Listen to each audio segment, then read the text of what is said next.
A kid who grows from a 30% right to a 60% right, we want to celebrate that just as much as the kid who gets the 100, even if they're still failing. How we celebrate struggle. Frederick Douglass said, without struggle, there is no progress. Giving kids constant feedback on their work. To help students realize their potential as adults.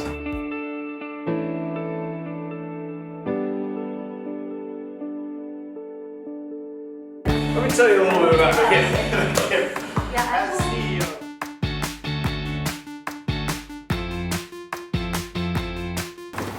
This idea of managing your children's time, it has to be beyond you. It has to be about who they are and who they want to become. You have to be willing to let them fail at it, because if you manage a person's time for them all the time, they don't learn the boundaries. They have to fail at it in order to learn the boundary.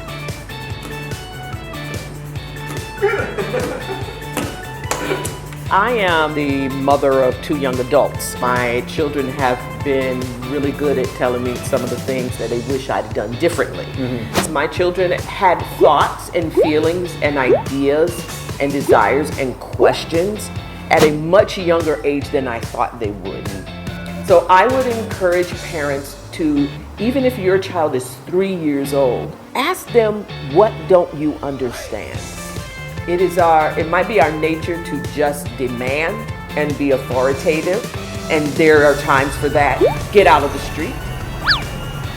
You want to avoid this dynamic of nagging. As a parent, I still fall into this trap. You didn't do this, you didn't do this, you didn't do this. And we don't notice with equal frequency what our children are doing well, because we're so obsessed with what they're doing wrong.